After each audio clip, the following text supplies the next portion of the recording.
Okay, guys, thank you so much for coming here today. I'm going to just start you off. We have about 15 to 30 minutes, okay? And if you don't mind, I'm just going to ask some questions, and then you guys answer them to the best of your knowledge, and then if there's anything else that you think that I need to know, then just let me know, okay? So first question is, what made you decide to reach out here today? What was the impetus for this? What was going through your mind? We've been wondering for a while now whether it would make sense for us to refinance or not. And we had been getting things in the mail that say an FHA streamlined refinance mortgage would make sense. And of course those advertisements tell you about the pros, but not necessarily the cons or any kind of fine print, if you will. And I understand investments, but I don't understand mortgages. Sure. And so I reached out because I don't have any expertise with mortgages, and I wanted someone who I knew I could trust. Okay, great. And you're along the same lines? Is that? I think so, and I think we're looking also to be sure that we're just going through our finances and doing a checkup and being sure that we're making the best and the smartest financial decisions that we can. Okay, that's really smart. That's great. We've actually gotten to this stage in life where the only debt we have any longer is our mortgage. Okay.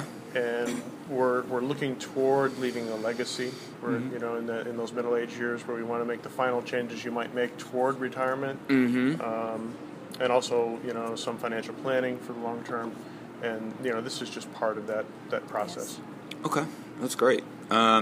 So the way that I like to do this is I'm going to just take some general information from you. We're not going to run your credit right off the bat. We're not going to get really into specifics, because the most important thing, as you just mentioned, is to find out if refinancing is the right thing for you to do. So we're going to stay big picture for a little bit, and we're going to speak just in generalities.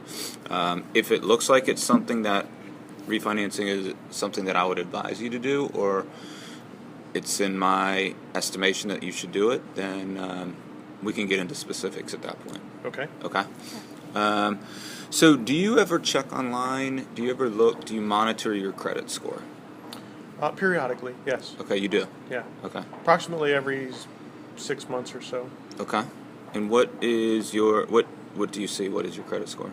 Currently it's well into the 800s. Okay. So in lending, 750 and above is really, excellent. So for the purpose of this exercise, I'm just going to put 750 as a score. Okay. Just knowing that again. Yeah, when we purchased the house, it was 806. Last time I checked it was even higher than that. So. Okay. So whatever you think is correct. Yeah, I think just to run numbers, right, and to find out if it's the right thing for you to do, let's use 750. Your income. Tell me about your job and tell me about how you get paid. I'm a program manager for a small software company out of Fairfax. We get paid on a monthly basis on the last day of the month. My income structure includes a bonus that's over the course of the year is divided by 12 in addition to my base pay.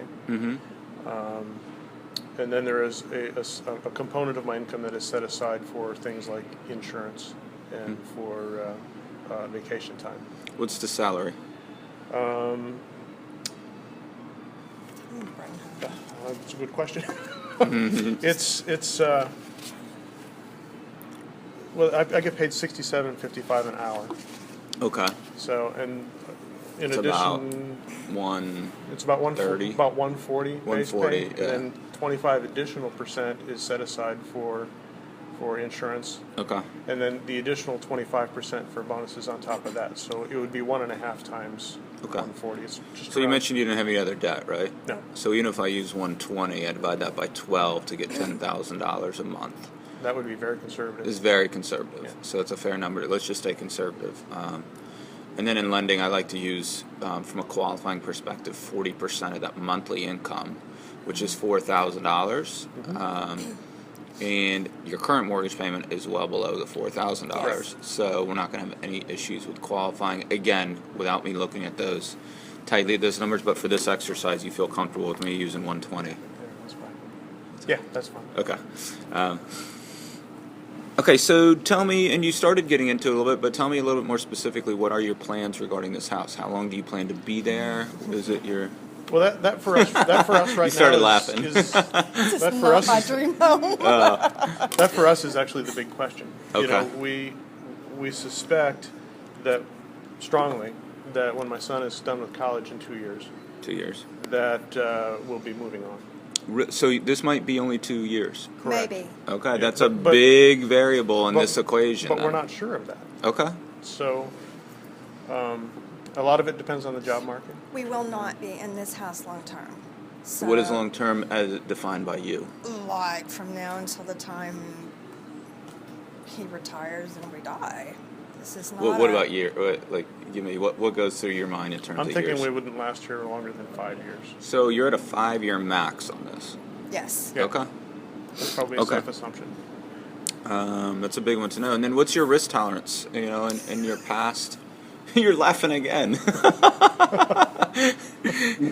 All right. So your risk tolerance in terms of, you know, throughout your life, when do you get mortgage rates? Do you get fixed rates? Do you get ARMs? I get fixed rates. You're a fixed rate guy. Yeah, I could see that. In your eyes, I can see that. Yeah, I'm a fixed Okay. rate guy. I always have been. That's great. And it's important to know your makeup, right? Because Yep. people are different, right? Some people are, you know what, I got to have the absolute lowest rate, and I'm only going to be there for 5 years. You know, give me an ARM.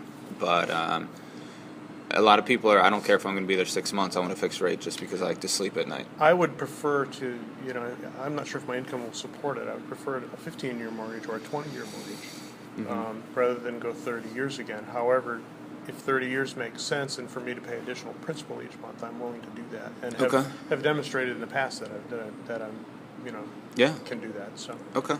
So let's just talk. I could see it in your face. You kind of flushed a little bit even when I asked that question. So, you know, it's an important question to ask because being aware of people's clients' risk tolerance is a big deal.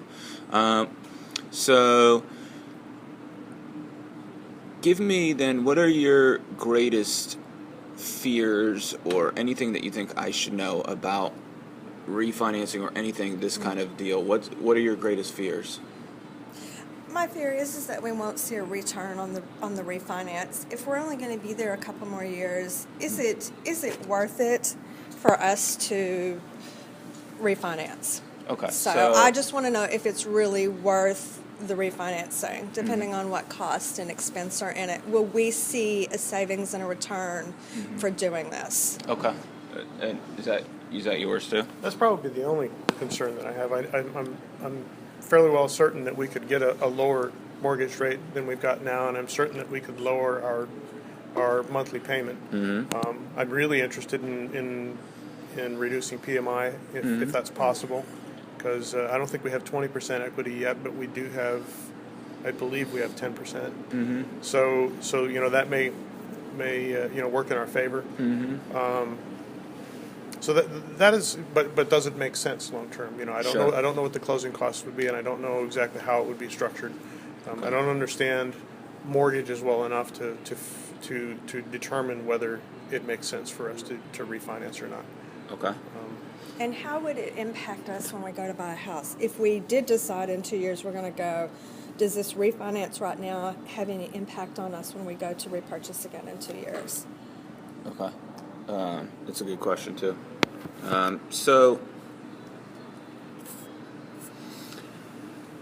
I went and did a little bit of research on it beforehand, and I think what a good number to use, just because it's a good round number, is I looked on Zillow, and the number for the appraised value has it around $400,000. Okay. So let's use that for the purpose of this exercise. Again, Zillow is not official. No. It's a website with an algorithm. And it's wildly different than Trulia. for Correct. example. So, but for the purpose of running numbers, right? Okay. Because what you're asking is something a little bit bigger than just specifics. You're asking more big picture.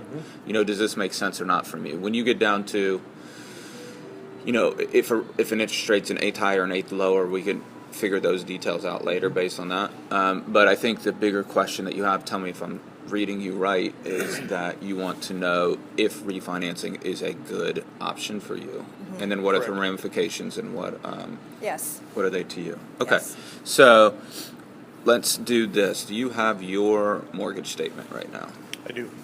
Okay, let me take a look at your mortgage statement. This is the current balance. Okay. Your current payment is, the principal and interest payment is $19.04 Correct. with a 4.75 interest rate, but I can see there's PMI on there, PMI approximately $149 a month. but an extra $149 of PMI a month. And Okay. then of course the escrow for insurance. And other Yeah, so purposes. escrow will stay the same. Correct. If you refinance or you don't, Correct. so we're going to put that part aside. Side. Okay. Correct. Okay. Yeah. I knew that. So, not nice job. All right. So taxes and insurance, or taxes and Yeah, insurance. the number that we're looking at that's applicable to you is your current principal and interest plus the PMI. Okay, that's what we can work on. So adding those two numbers together is $2,053. Okay. So market right now, when I use the assumptions that I have not that we have not verified or checked, so just Correct. giving you a heads up. But market right now is approximately 4% for a 30-year fixed. Okay. Okay, that would give you a payment of $1,600 a month. Okay. Okay, so I subtract that 2,053. I take out $1,600, and that gives you a savings of $453 a month. Correct. Okay, a really good round number. Now your loan amount is what, $326. So a really good number.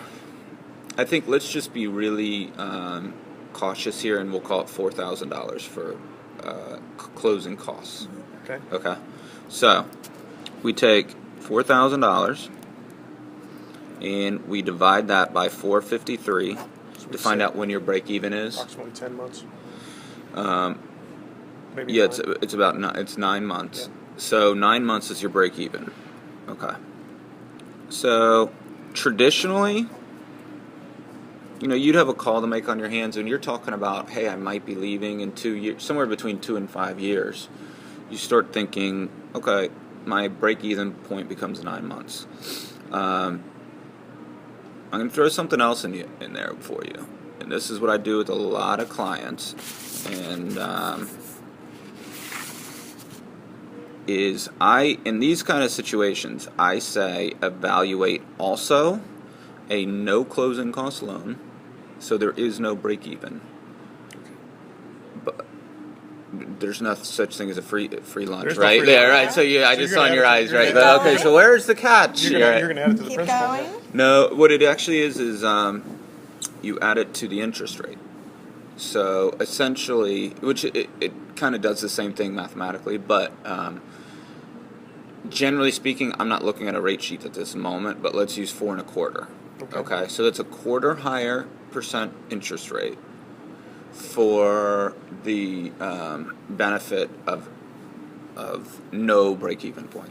Okay, so if we use 4 1/4 on yours, then that would get you to $1,648 as a payment, and then that saves you $405 a month.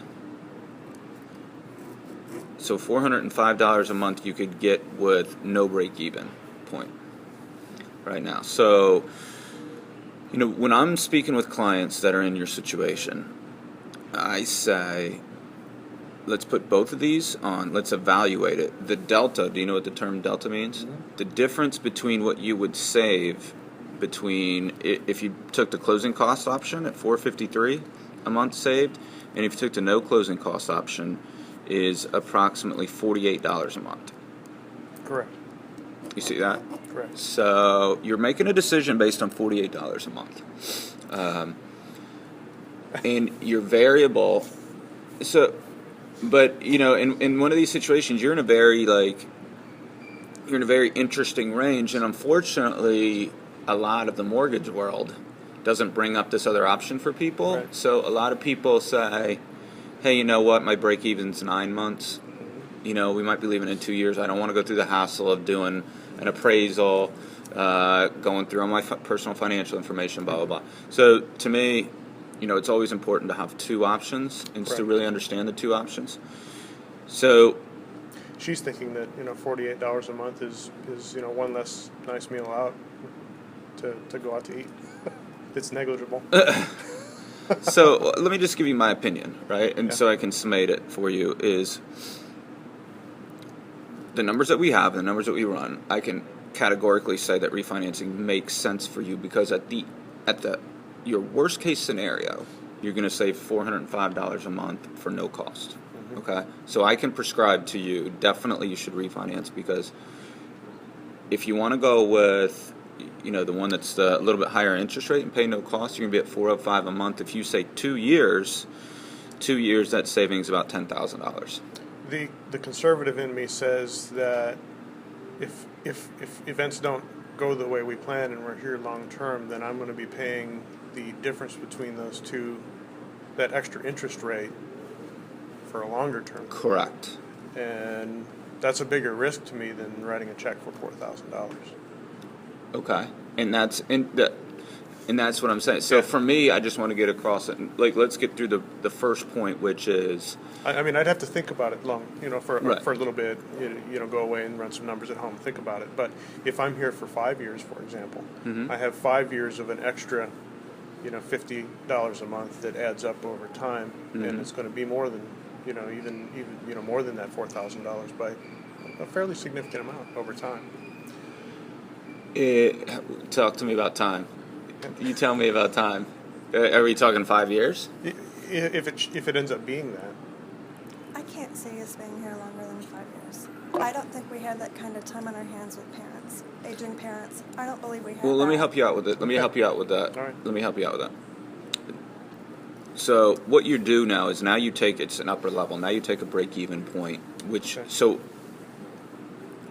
we work you through the first question, which is, should I refinance? Correct. Okay. I think we're both at the. Are we both at the same thing? That the answer is yes.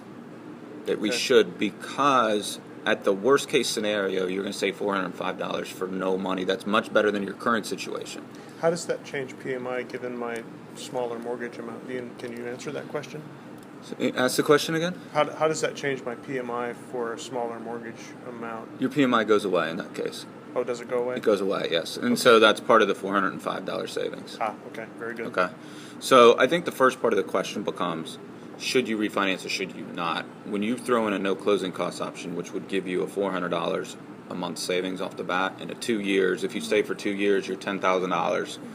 I'd be remiss to advise you to continue to overpay on your mortgage by $10,000 over the 2-year period. Right? Does that make sense? Yes, absolutely. Okay. That's why we're here. Yeah. Right. I knew that in my mind. Yeah, so then I think the second part of the equation becomes, then which one do you choose? What's the most financially viable for you? Do you pay the $4,000 and to get a quarter lower interest rate? Or do you take a no-cost closing option? And let me work you through that equation real quick. So Okay. the delta, as we talked about, is $48 a month. So let's just round that to $50 to make it Okay. easy. Sure. So you'll be paying $4,000 now to get a $50 a month savings. Does that make sense? Sure. Okay. So now let's talk about that break even. So $50 a month times 12 is $600 a year. Correct. Okay. If you stay 5 years, that's $3,000. You didn't make it up yet. You're right. Okay. So if you stay 7 years, Yeah. if you stay 7 years, that's your break even. And you don't start being profitable on a cost loan until year 8. That doesn't make sense. Doesn't make sense to you. For us, it doesn't make No. sense. Yeah. So we agree then that doing the no cost closing with taking a quarter higher rate, you have to know that there's no such thing as a free lunch, right? Understand Right. that, understand But you that. understand mathematically why that's better for your situation in a short-term situation. Correct. Do you feel good about that? Yeah, because this No, you're right. That doesn't make sense. that 7 years doesn't make scares sense. me. I understand that. I understand that. I can live with that. I don't like that. And I agree with Sorry, you. Derek. I agree with you. I don't see us 7 years being here. break-in 7 is- years for us to be here. As I sit here today, I don't see that being the plan.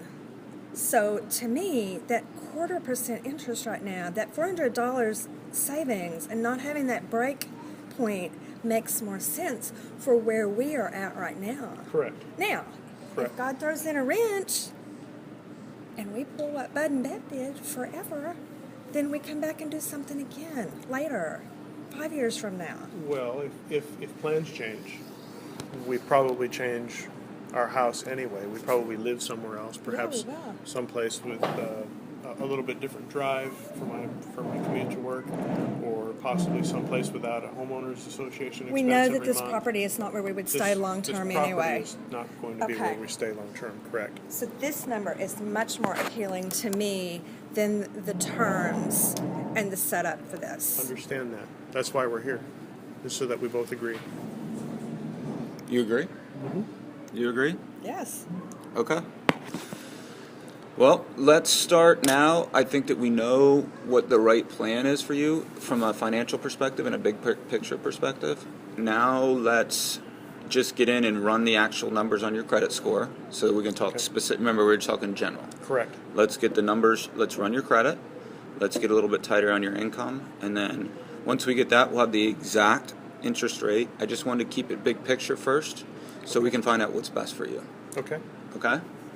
Sound good? Very good. All right. Thank you, guys.